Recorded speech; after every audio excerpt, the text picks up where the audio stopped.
Chapter 12. The Alibi. When actually in the embrace of a voracious and powerful wild animal, the desirability of leaving a limb is not a matter to be subjected to lengthy consideration. The Wallet of Kai Lung. I tripped right into it. One sinks very fast. You'd better not come near, or you'll go too. We'll yell a bit. I don't think we can be very far from Grinder's Hole. If your lordship will keep shouting, I think I can get to you. Mr. Bunter groped forwards towards the voice, feeling cautiously before him with his walking stick. I wish you'd keep away, Bunter. Where's the sense of both of us? Don't move, my lord. You'll sink farther in. I'm up to my thighs now. I'm coming. If you go on shouting... here is where it gets soggy. He felt the ground carefully, selected a tussocky bit, which seemed reasonably firm, and drove his stick well into it. Lord Peter began shouting for help lustily. Mr. Bunter tied one end of the string to the walking stick, belted his Burberry tightly about him, and laying himself cautiously upon his belly, advanced, clue in hand, like a very Gothic Theseus of a late and degenerate school. The bog heaved horribly as he crawled over it, and slimy water squelched up into his face. He felt with his hands for tussocks of grass, and got support from them when he could. "Call out again, my lord!" "Here!" The voice was fainter, and came from the right. Bunter had lost the line a little, hunting for tussocks. "I daren't come any faster." "For goodness sake, man, get out while there's time. I'm up to my waist." "Lord, what a beastly way to peg out." "You won't peg out, sir." Your hands now." After a few agonizing minutes, 2 pairs of hands groped over the invisible slime. Then, "Keep you still," said Bunter, and made a slow circling movement. It was hard work keeping his face out of the mud, and his hands slithered over the slobbery surface, and suddenly they closed on an arm. "Thank God! Hang on there, my lord!" He felt forward, the arms perilously close to the sucking mud. The hands crawled clingingly up his arm and rested on his shoulders. He grasped Whimsy beneath the armpits and heaved. The exertion drove his own knees deep into the bog. He straightened himself hurriedly. Without using his knees he could get no purchase, but to use them meant certain death. They could only hang on desperately till help came, or till the strain became too great. He could not even shout. It was almost more than he could do to keep his mouth free of water. The dragging strain on his shoulders was intolerable. The mere effort to breathe meant an agonizing crick in the neck. "Go on shouting, my lord." Whimsy shouted. His voice was breaking and fading. "Bunter, old thing, I'm simply beastly sorry to have let you in for this. Don't mention it, my lord. What became of your stick, my lord?" "I dropped it somewhere near, if it hasn't sunk in." Bunter cautiously released his left hand and felt about. "Hi! Help! Hi!" Bunter's hand closed over the stick, which by a happy accident had fallen across a stable tuft of grass. He pulled it over to him and laid it across his arms, so that he could just rest his chin upon it. The relief to his neck was momentarily so enormous that his courage was renewed. He felt he could hang on now forever. "Help!" Minutes passed like hours. "See that?" A faint flickering gleam somewhere away to the right. With desperate energy both now shouted together. An answering yell. The light swayed, came nearer, a spreading blur in the fog. "We must keep it up." "Yell again." "Where be?" "Here." "Hello?" "We're over here." "Here be stick," said a voice suddenly near. "Follow the string," yelled Bunter. Then they heard 2 voices apparently arguing. Then the string was twitched. "There's 2 of us. Please, make haste." More consultation. "Hang on, canst thee?" "Yes, if you're quick." "Fetching hurdle. 2 of ye, sayst?" "Yes." "Deep in?" "One of us." "All right, Jem's coming." A splattering noise marked the arrival of Jem with a hurdle. Then came an endless wait. Then another hurdle. The string twitching and the blur of the lantern bobbing violently about, a 3rd hurdle was flung down. and the light came suddenly out of the mist. A hand caught Bunter by the ankle. "Where's t'other?" "Yeah, he's nearly up to his neck. Have you got a rope?" "Aye, sure, Jam. The rope." The rope came snaking out of the fog. Bunter grasped it and passed it round his master's body. "Now come the back and heave!" Bunter crawled cautiously backwards upon the hurdle. All three set hands upon the rope. It was like trying to heave the earth out of her course. "Afraid I'm rooted to Australia." With slow heavings the rope began to come towards them. Their muscles creaked. Suddenly, with a great plop, the bog let go its hold. The three at the rope were hurled head over heels upon the hurdles. Something unrecognizable in slime lay flat and heaving and helpless. They dragged at him in a kind of frenzy, as though he might be snatched back from them again. The evil bog stench rose thickly around them. They crossed the first hurdle, the second, the third, and rose staggeringly to their feet on firm ground. "What a beastly place. I apologise. It's so stupid of me to have forgotten. But what's your name?"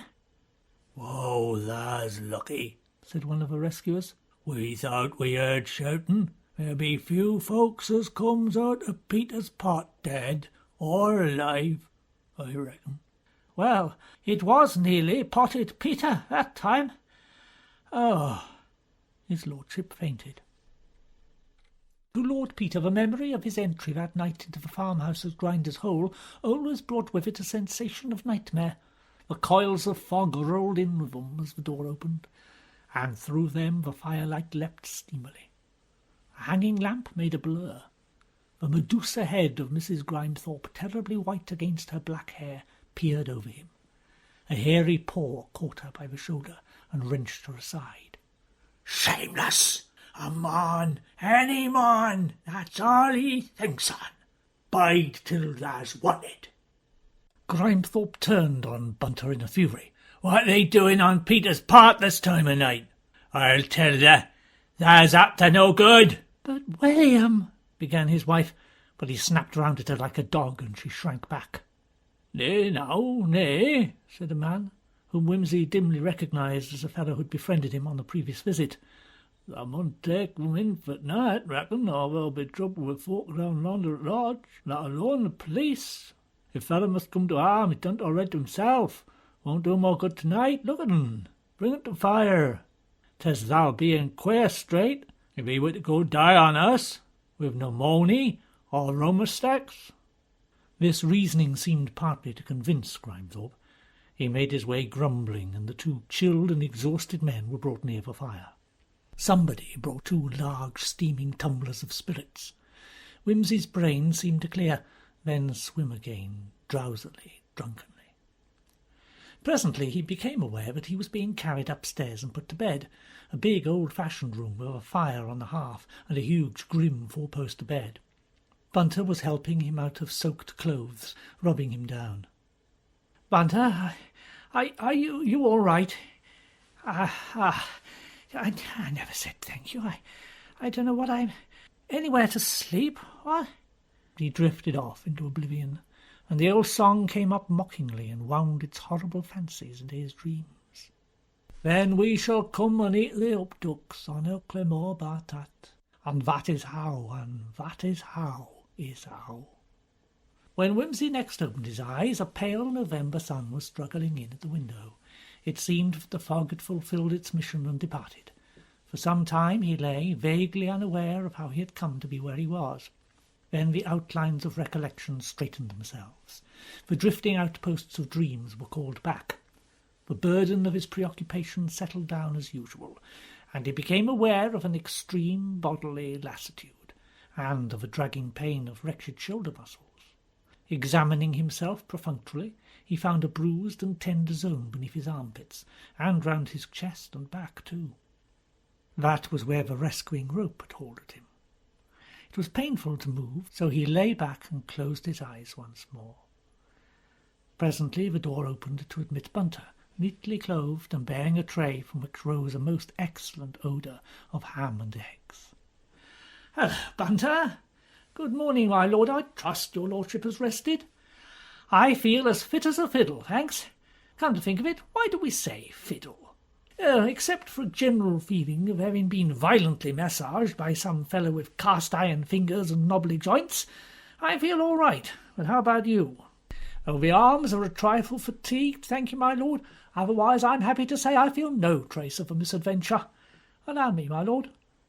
He laid the tray tenderly upon Lord Peter's ready knees. Well, they must be jolly well dragged out of their sockets, holding me up all that ghastly long time. I'm so beastly deep in debt to you already, Bunter, it's not a bit of use trying to repay it. You know I won't forget, anyhow, don't you? All right. I won't be embarrassing or anything like that. Thanks awfully, anyhow. That's that. Now then, did they give you anywhere decent to sleep?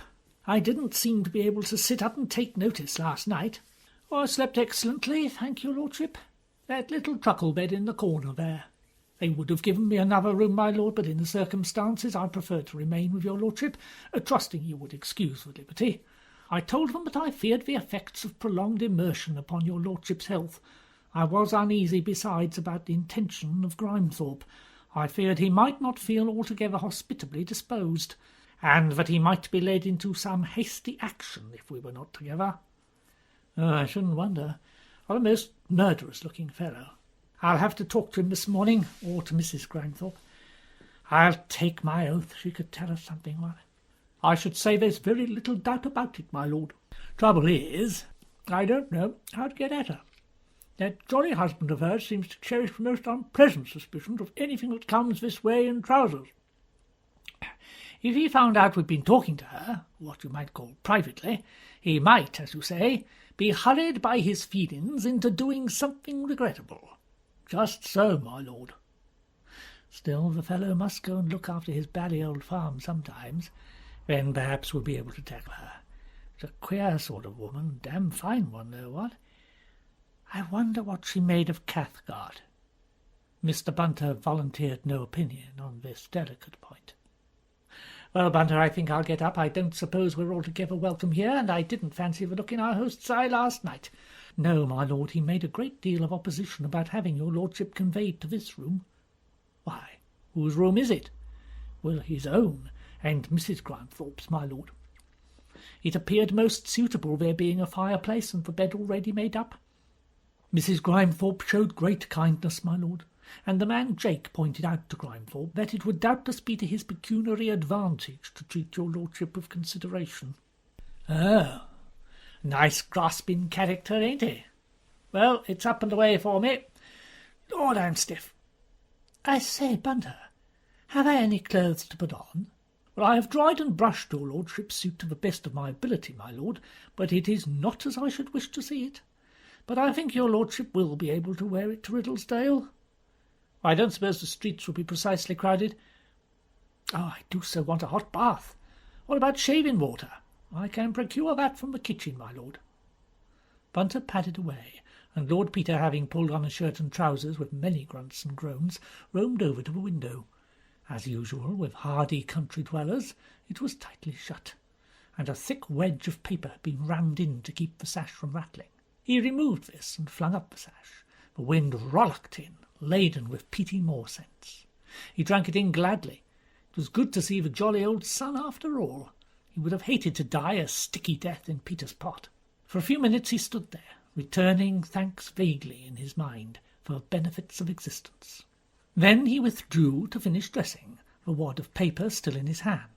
He was about to fling it into the fire when a word caught his eye. He unrolled the paper, and as he read it, his eyebrows went up, and his mouth pursed itself into an indescribable expression of whimsical enlightenment. Bunter, returning with the hot water, found his master transfixed, the paper in one hand and his socks in the other, and whistling a complicated passage of Bach under his breath. Bunter, I am, without exception, the biggest ass in Christendom. When a thing is close under my nose, I cannot see it. I get a telescope and look for the explanation in Stapley. I deserve to be crucified upside down as a cure for amnesia of the brain. Jerry! But naturally, of course, you rotten ass! Isn't it obvious? You silly old blighter! Why couldn't he tell Murbles or me?" Mr. Bunter advanced the picture of respectful inquiry. "Oh, look at it! Look at it! Lord! Stuck into the window frame for anybody to find! That's just like Jerry! Signs his name to the business in letters a foot long, leaves it conspicuously about, and then goes away and is chivalrously silent." Mr. Bunter put the jug down upon the washstand in case of accident, and took the paper. It was the missing letter from Tommy Freeborn. No doubt about it.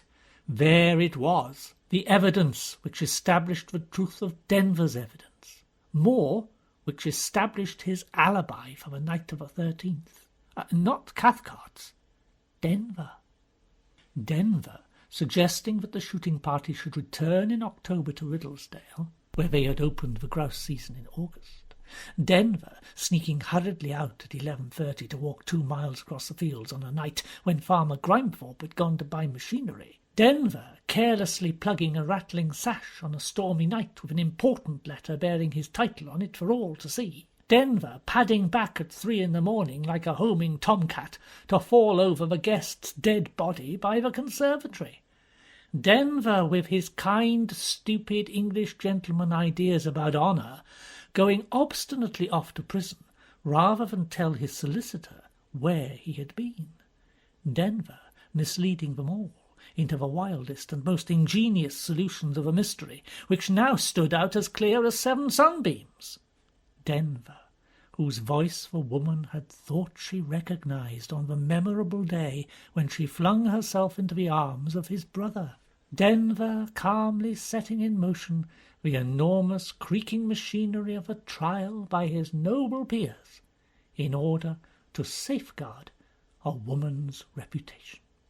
This very day, probably, a select committee of lords was sitting to inspect the journals of this House upon former trials of peers in criminal cases in order to bring the Duke of Denver to a speedy trial, and to report to the House what they should think proper thereupon.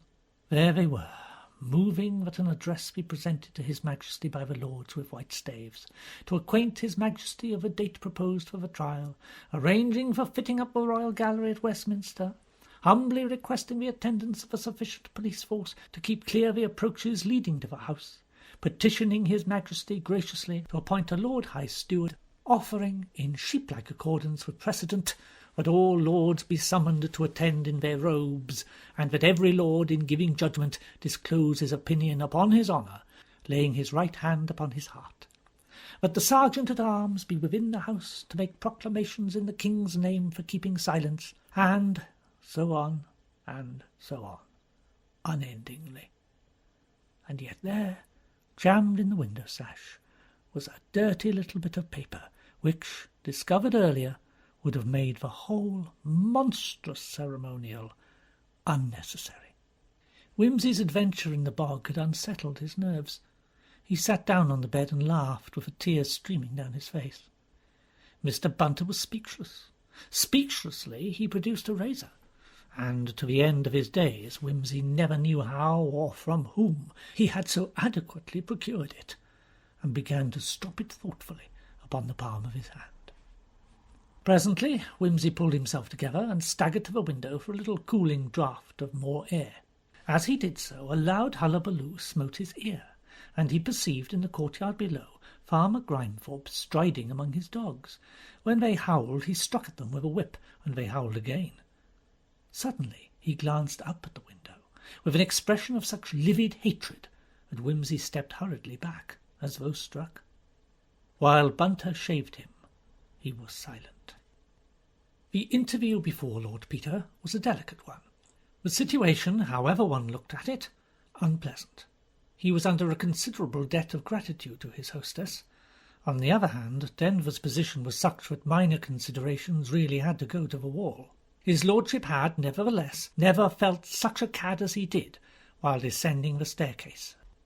In the big farm kitchen he found a stout countrywoman stirring a pot of stew. He asked for Mr. Grimethorpe, and was told that he had gone out. "Could I speak to Mrs. Grimethorpe, please?" The woman looked doubtfully at him. wiped her hands on her apron, and going to the scullery, shouted, "Mrs. Grimethorpe, there's a gentleman wants to see thee." Where is Mrs. Grimethorpe?" "She'll be in the dairy, reckon." "Well, I'll go out to her there." He passed through a stone-paved scullery and across a yard, in time to see Mrs. Grimethorpe emerging from a dark doorway opposite. Framed there, the cold sunlight just lighting upon her still, dead-white face and heavy, dark hair, she was more wonderful than ever. There was no trace of Yorkshire descent in the long, dark eyes and curled mouth. The curve of nose and cheekbones vouched for an origin immensely remote, coming out of darkness. She might have just risen from her tomb in the pyramids, dropping the dry and perfumed grave bands from her fingers. Well, she's foreign, a touch of Jewish or Spanish, perhaps. I don't blame Jerry. I couldn't live with Helen myself. Now for it. Morning. Are you better? Perfectly all right, thank you. Thanks to your kindness, which I do not know how to repay. You will repay any kindness best by going at once. My husband does not care for strangers, and it was unfortunate the way you met before. I will go directly, but I must first beg for the favour of a word with you. In here, perhaps. Why, what do you want with me? They went into the dairy. Mrs. Grimethorpe, I am placed in the most painful position. You know my brother, the Duke of Denver. He is in prison, awaiting his trial for murder, which took place on the night of October the 13th. I have heard so. Well, he has, in the most decided manner, refused to state where he was between 11 and 3 on that night. His refusal has brought him into great danger for his life. He feels bound in honour not to disclose his whereabouts, though I know if he chose to speak, he could bring a witness to clear him. He sounds a very honourable man. Yes, undoubtedly. From his point of view he is doing the right thing. But you will understand, however, that as his brother, I am naturally anxious to have the matter put in its proper light. I don't understand why you're telling me all this. I suppose if the thing is disgraceful, he doesn't want it known. Obviously. But to us, to his wife and young son, and to his sister and to myself, his life and safety are matters of the first importance. Of more importance than his honour. The secret is a disgraceful one, in a sense, and it will give pain to his family. But it would be an infinitely greater disgrace that he should be executed for murder. The stigma in that case would involve all those who bear his name. The shame of the truth will, I fear, in this very unjust society of ours, rest more upon the witness to his alibi than upon himself. And can you, in that case, expect the witness to come forward? To prevent the condemnation of an innocent man? Yes. Yes, I think I may venture to expect even that. I repeat, then, why are you telling me all this? Because, Mrs. Grimethorpe, you know even better than I how innocent my brother is of this murder. Now, believe me, I am deeply distressed at having to say these things to you. I know nothing about your brother. Forgive me, that is not true. I know nothing, and surely if the Duke will not speak, you should respect his reasons. No, I am not bound in any way. I'm afraid I cannot help you. You're wasting your time. If you cannot produce your missing witness, why do you not set about finding the real murderer? If you did that, surely you need not trouble about an alibi. Your brother's movements are his own business. I could wish you had not taken up this attitude. Believe me, I would have done all I could to spare you. I have been working hard, as you say, to find the real murderer, but with no success. The trial will probably take place at the end of the month, and I had hoped that with your help we might agree on some explanation, less than the truth, perhaps, but sufficient to clear my brother. As it is, I fear, I shall have to produce the proof I hold, and let matters take their course. That at last struck under her guard. A dull flush crept up her cheeks. One hand tightened upon the handle of a churn where she had rested it. What do you mean, proof? I can prove that on the night of the 13th, my brother slept in the room I occupied last night," said Wimsey with calculated brutality. "That's a lie. You cannot prove it. He will deny it. I shall deny it. He was not there." "No." "Then how did he come to leave this wedged in the sash of the bedroom window?" At sight of the letter, she broke down, crumpling up in a heap against the table.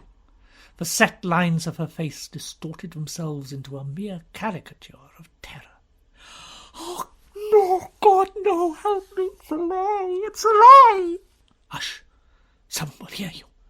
Get up, tell the truth. We shall see if we can find a way through it. Now, is it true he was there that night?" "Yes." "Oh, you know it." "When did he come?" "At 12:15. "Who let him in?" "He had keys." "When did he leave you?" "A little after 2. "Yes. Well, that fits in all right. 3/4 of an hour to go there, and 3/4 of an hour to come back. He stuck this into the window, I suppose, to keep it from rattling." "It was a high wind. I was nervous. I thought every sound was my husband coming back." "Where was your husband?" "Stapley." "Had he suspected this?" "Yes, for some time." "Since my brother was here in August?" "Yes. But he could get no proof. If he had proof, he would have killed me. You've seen him. He's a devil." The woman glanced fearfully at his face, and seemed to read some hope there, for she clutched him by the arm. "If you call me to give evidence, he'll know, and he'll kill me. Oh, for God's sake, have pity. That letter's my death warrant. Oh, for the mother that bore you, have mercy on me. My life's hell, and when I die I shall go to hell for my sin. So please find some other way. You can. You must." Wimsey gently released himself.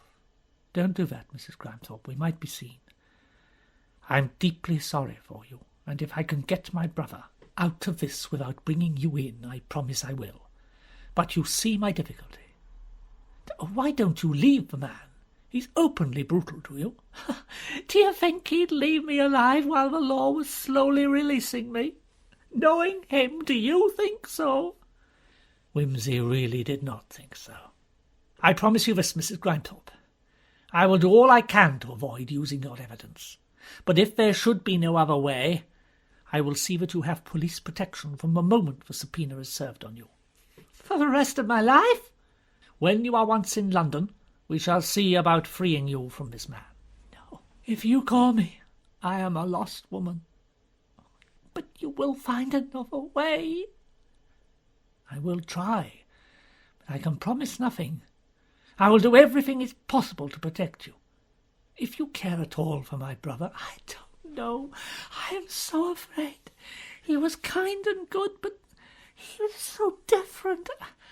I'm afraid. Wimsey turned. Her terrified eyes had seen a shadow cross the threshold. Grimethorpe was at the door, glowering in upon them. "Ah, Mr. Grimethorpe, there you are. I'm awfully pleased to see you. I wanted to say thank you, don't you know, for putting me up. I was just saying to Mrs. Grimethorpe, asking her to say good-bye to you for me. I must be off now, I'm afraid. Bunter and I are ever so grateful to you both for your kindness. Oh, and I say, could you find me the stout fellows who hauled us out of that pot of yours last night? If it is yours, it's a nasty damp thing to keep outside the front door, what? Well, I'd like to thank 'em. Damn good thing it is for unwelcome guests. Aye, that better be off, afore I throws the out. Well, I am just off. Goodbye again, Mrs. Grimethorpe. 1,000 thanks." He collected Bunter, rewarded his rescuers suitably, took an affectionate farewell of the enraged farmer, and departed, sore in body and desperately confused in mind.